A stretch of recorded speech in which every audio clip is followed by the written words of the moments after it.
Bonjour, aujourd'hui nous allons faire des statistiques descriptives. Alors c'est quoi des statistiques descriptives? Eh bien, il s'agit de comprendre, d'étudier la structure d'une population relativement à un caractère donné. On peut par exemple étudier la taille des individus d'une population, leur poids, leur revenu mensuel. On peut aussi s'intéresser au nombre de connexions Internet à un site donné. On peut s'intéresser au nombre de contacts sur un réseau social. Voilà, ça peut être tout et n'importe quoi.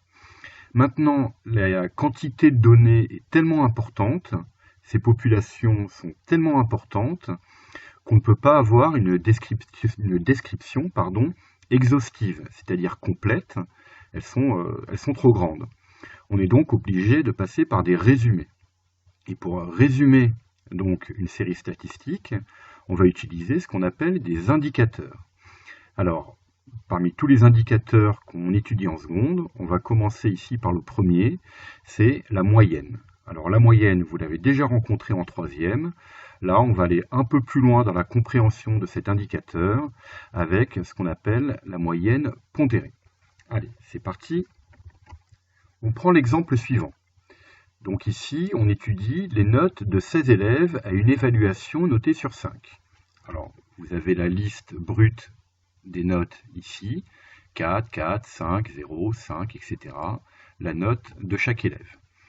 Alors, si on veut calculer la moyenne, vous avez appris à faire. On fait la somme de toutes ces valeurs et on divise par le nombre de valeurs. Donc, on a pris toutes les valeurs. Au numérateur ici, on les additionne, on a le total des valeurs, et on divise par le nombre de valeurs, il y en a 16. On obtient donc 46 sur 16.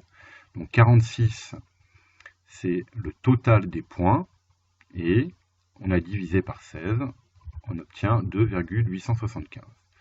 Donc une moyenne, c'est la somme des valeurs divisée par le nombre de valeurs. Comment ça s'interprète? Eh bien, on met en commun toutes les valeurs, le total des points, ici 46, donc on a tout mis en commun, et la division par 16 correspond à une répartition équitable de ce total de points parmi tous les individus. Donc une moyenne, c'est comme si on mettait tout en commun, on fait le total des valeurs, et qu'ensuite on répartit équitablement. Donc, quelle valeur aurait chaque individu si on répartissait équitablement le total des valeurs? C'est comme ça qu'on interprète une moyenne. Maintenant, nous, ces valeurs, pour pouvoir les appréhender, pour pouvoir les comprendre, eh bien, il faut les structurer. Donc, on structure nos données. Alors, une manière simple ici de structurer nos données, c'est de les mettre sous la forme d'un tableau. Donc ici, on prend un tableau de valeurs effectives. Donc, dans la ligne des valeurs, on met toutes les valeurs qui apparaissent dans notre série. Donc ici, ce sont des notes entières entre 0 et 5.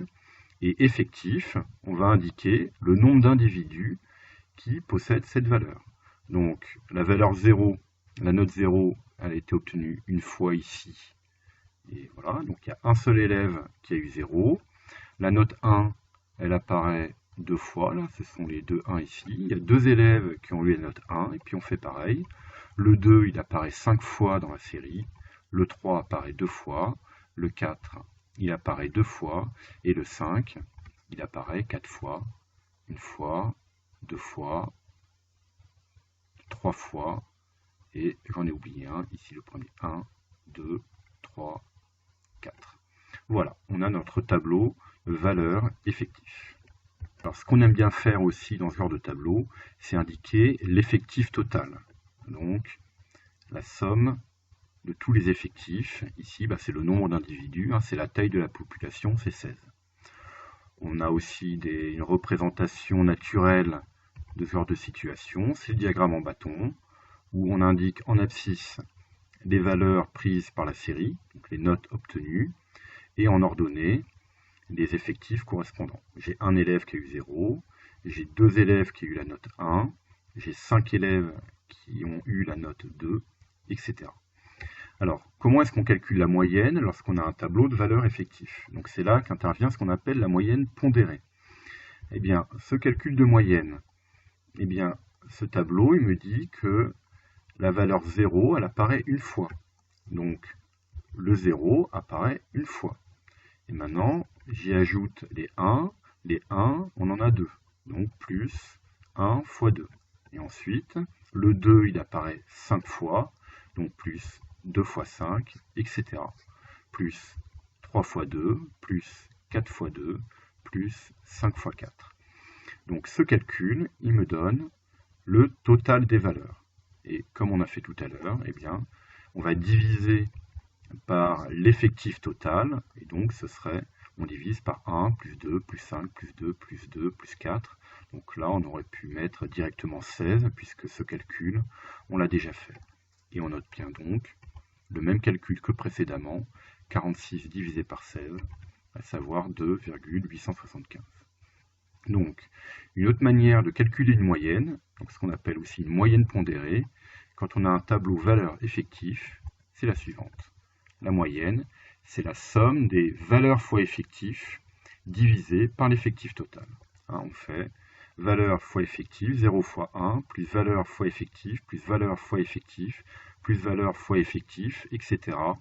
Et à la fin, on divise par notre effectif total. C'est ça qu'on appelle une moyenne pondérée, puisque chaque valeur de la série est affectée d'un poids, et ce poids ici correspond au nombre d'individus qui correspondent à cette valeur. Alors, si on veut aller un petit peu plus loin maintenant, je reprends mon tableau valeurs effectifs avec le diagramme en bâton correspondant. Eh bien, lorsque les séries sont de taille importante, on n'indique pas les effectifs, mais on indique les fréquences. Alors, c'est quoi les fréquences? C'est simplement l'effectif divisé par l'effectif total. Donc il s'agit simplement, pour passer de la ligne effectif à la ligne fréquence, de diviser par l'effectif total. Donc ici, on divise par 16. Donc la valeur 0, elle a un effectif de 1 et donc une fréquence de 1 divisé par 16, 0,0625. La valeur 1, elle a un effectif de 2, donc une fréquence de 2 divisé par 16, 0,125. Et donc on fait pareil pour chaque valeur, 5 divisé par 16, 0,3125, etc. On divise par 16 chacun des effectifs, et le total des fréquences, on le sait, c'est égal à 1, ça correspond aussi à un 16 divisé par 16. On obtient de la même manière un diagramme en bâton des fréquences. Il a exactement la même forme, il s'agit simplement d'un changement d'échelle. Au lieu d'être sur une échelle qui va jusqu'à 16, sur le nombre d'individus, j'ai une échelle entre 0 et 1, mais vous voyez, par proportionnalité, le diagramme en bâton, il a exactement la même forme. C'est juste un changement d'échelle. On peut rappeler que ces fréquences, elles donnent des pourcentages aussi, juste par une multiplication par 100, ce 0,0625 qui correspond à 6,25%. 6,25% des élèves ont eu la note 0. Là, ici, le 5 fois 100, ce 0,25, c'est 25% des élèves ont eu la note 5. Alors, comment on calcule une moyenne lorsqu'on a des valeurs et des fréquences? On va procéder exactement de la même manière. Alors, on sait que pour calculer notre moyenne, on avait fait valeur fois effectif, plus valeur fois effectif, etc. Et qu'à la fin, on avait divisé par l'effectif total de 16. Avec nos fréquences, on a déjà effectué la division par 16. Donc on aura juste à faire le calcul valeur fois fréquence, plus valeur fois fréquence, etc. Donc voilà ce que ça donne. La moyenne, ça va être 0 fois, donc la valeur 0 fois la fréquence 0,0625, plus la valeur 1 fois la fréquence 0,125, etc. Plus la valeur 2 fois sa fréquence 0,3125, et on fait pareil avec les autres valeurs. Donc valeur fois fréquence, plus valeur fois fréquence, etc. Et le total me donne encore 2,875. On aurait pu faire aussi une division par le total qui est de 1, mais la division par 1, inutile de l'indiquer. Donc quand on a un tableau valeur-fréquence, pour calculer la moyenne, on fait juste la somme des valeurs fois fréquence. Et on obtient la même moyenne que précédemment. Alors, je vous parlais de pourcentage tout à l'heure. On peut aussi avoir les fréquences en pourcentage. Donc il s'agit simplement de multiplier les fréquences par 100. Et on obtient les pourcentages. Donc fois 100, fois 100, fois 100, fois 100, fois 100, fois 100, fois 100, etc. Et le calcul de la moyenne se ferait exactement de la même manière qu'avec les effectifs. Là ici, on ferait valeur fois fréquence, plus valeur fois fréquence, plus valeur fois fréquence, etc. Et à la fin, comme on a un total de 100, il faut penser à diviser par 100, et ça nous donne le calcul suivant. Valeur fois pourcentage, plus valeur fois pourcentage, plus valeur fois pourcentage, et à la fin, on divise par le total, et on va encore obtenir notre 2,875. Donc au final, lorsqu'on a un tableau valeur fois valeur, et avec que ce soit les effectifs, les fréquences ou les fréquences en pourcentage, on procède de la même manière. On fait la somme des valeurs fois coefficient, quel que soit le coefficient, quelle que soit sa nature, et on divise à la fin par la somme des coefficients. Et c'est ce qu'on appelle une moyenne pondérée. Pondérée comme poids, plutôt que coefficient, on parle aussi d'un poids. On affecte chaque valeur d'un certain poids. Et voilà ce que donne le calcul de la moyenne. Alors pour voir si vous avez compris, eh bien, je vous donne 3 exemples, les 3 exemples que voici. Donc, vous essayez de calculer la moyenne dans chacun des cas. Alors, là ici, l'exemple 1, donc je vous ai tout indiqué, on a 30 élèves, on a un effectif total de 30. Dans l'exemple 2, on a les fréquences simplement. Donc, je n'ai pas mis la colonne totale, mais vous pouvez vérifier, mais le total il est égal à 1. Donc, quand vous ferez votre calcul de moyenne, vous n'êtes pas obligé de faire la division finale. Et enfin, l'exemple 3, je n'ai pas donné la colonne totale, mais on a affaire à des pourcentages, donc il faudra bien à la fin faire une division par 100 pour votre calcul de moyenne. Donc, vous mettez en pause la vidéo, et puis vous faites comme vous voulez. Donc, soit vous faites l'exemple 1, et ensuite vous remettez la vidéo pour avoir la solution, et après l'exemple 2, vous regardez la solution, et après l'exemple 3, et enfin la solution, ou alors vous faites les 3 exemples, et ensuite vous relancez la vidéo pour avoir les 3 solutions, vous faites comme vous voulez. Allez, vous mettez en pause, et vous faites ces calculs de moyenne. C'est bon, je donne les solutions, allez, c'est parti. Alors, on commence par l'exemple 1 et l'exemple 2, qui sont un peu de la même nature. Alors, l'exemple 1.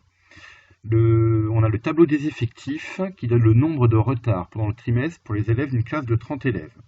Alors, pour calculer le nombre moyen de retards par élève, donc on calcule la moyenne, eh bien on sait faire, donc on fait la somme des valeurs fois effectif et on divise par l'effectif total de 30. Donc 0 fois 20, plus 1 fois 5, plus 2 fois 3, plus 3 fois 1, plus 10 fois 1. C'est ce qu'on a au numérateur. On obtient 24. Donc on a un nombre total de retards sur la classe de 24. On divise par 30. Donc c'est comme si on avait 0,8 retards par élève. Alors on va voir après l'exemple 2 pour l'interprétation de tout ça, puisque le plus souvent, la moyenne ne correspond pas à une valeur de la série. Et même c'est même une valeur impossible, c'est 0,8, on ne peut pas avoir 0,8 retard pour un élève. On va voir un peu pour l'interprétation. L'exemple 2, là maintenant c'est sur tout le lycée, le nombre de retards pour tous les élèves du lycée. Là on l'indique en fréquence. Là ici on aurait 74% des élèves du lycée n'ont eu aucun retard pendant le trimestre. Là ici, sur cette colonne-là, 3, 2,5% des élèves du lycée ont eu 3 retards pendant le trimestre. On fait le calcul de moyenne, c'est simplement, donc, pour les fréquences, c'est valeur fois fréquence, plus valeur fois fréquence, plus valeur fois fréquence, etc. Et ça nous donne le calcul suivant. Et on se retrouve avec une moyenne, donc x bar, de 0,615. Alors, déjà au niveau des notations, hein, ici, ma série, j'ai appelé n comme nombre de retard, avec les valeurs ni, 0, 1, 2, 3. Eh bien, la notation conventionnelle, c'est d'ajouter une barre au-dessus, je l'appelle n bar. Là, ici, ma série, j'appelle x, avec les valeurs xi, 0, 1, 2, 3, etc. Et la moyenne, eh bien, je l'appelle x bar. Donc, sur la classe, on a un nombre moyen de retard par élève de 0,8. Et sur l'ensemble du lycée, on a un nombre moyen de retard par élève de 0,615. Donc on voit ici l'utilisation la plus courante de la moyenne, eh bien c'est pour comparer des séries. Hein, ici, on peut comparer donc la moyenne des retards. Donc la moyenne sur le lycée, elle est de 0,615 retards par élève. Et notre classe, elle a une moyenne supérieure de 0,8. Et donc, on en tire les conclusions qu'on veut. Hein, voilà pour l'utilisation principale de cet indicateur de moyenne. C'est ce qu'on appelle un indicateur de tendance centrale. Il ne donne pas beaucoup d'informations seul, comme ça. Il est surtout ici utilisé pour faire des comparaisons. Hein, est-ce qu'on est au-dessus ou en dessous d'une moyenne, ou entre deux populations qui a la moyenne la plus importante ou la plus basse. On corrige le troisième exemple. Donc, avec le nombre d'heures de retenue pendant le trimestre pour l'ensemble des élèves du lycée. Ici, les fréquences sont données en pourcentage. Voilà, donc on a 5% des élèves du lycée qui ont eu 2 heures de retenue pendant le trimestre. Et bien, le calcul de la moyenne, on fait pareil. Valeur fois fréquence, plus valeur fois fréquence, plus valeur fois fréquence. Et là, ici, on divise par le total des fréquences en pourcentage qui est égal à 100, et donc on obtient 0,375. Voilà, donc normalement, avec ces trois exemples, vous avez à peu près tout pour comprendre cette notion de moyenne. Alors, peut-être on termine par le cas où les valeurs sont regroupées par classe, c'est-à-dire par intervalle. On utilise ça lorsque les valeurs peuvent s'étaler sur une plage continue de valeurs. Hein, et donc on les regroupe les valeurs par classe. Là, je prends par exemple le tableau des effectifs sur le temps de trajet domicile-lycée pour les élèves d'une classe. Donc, ce temps de trajet, il est difficile, c'est difficile de le donner par simple valeur. Il va y avoir sur ici les 25 élèves de notre classe, on va avoir 25 valeurs toutes différentes. Ça n'a pas vraiment de sens de les recenser toutes individuellement, et donc on les regroupe par classe, donc par lot. Alors, et pour avoir le temps moyen, eh bien par convention, si on n'a pas d'informations supplémentaires, on va utiliser le centre des classes. Donc, pour les élèves qui ont un temps de trajet compris entre 0 et 10 minutes, eh bien, le milieu entre 0 et 10, c'est 5. Pour tous les élèves qui ont un temps de trajet compris entre 10 et 20, eh bien, le milieu, c'est 15. Et on fait pareil, 25, 35, 45, 50. Si les valeurs ne sont pas aussi évidentes, entre 30 et 40, le milieu, c'est 35. Si c'est pas évident, on se rappelle, pour calculer un milieu, on fait le premier plus le deuxième divisé par 2. Et ensuite, on calcule la moyenne comme on a appris à le faire, avec la valeur obtenue fois effectif, plus valeur fois effectif, etc., divisé par l'effectif total. Là, on n'a pas donné l'effectif total, donc il faut commencer par le calculer. Donc l'effectif total, c'est 25, on additionne 5, plus 8, plus 7, plus 2, plus 2, plus 1. On a 25 élèves dans cette classe, et ensuite on peut se lancer dans le calcul de la moyenne. Et on obtient ça. Voilà, donc la petite synthèse pour terminer. Donc je vous donne tout ça.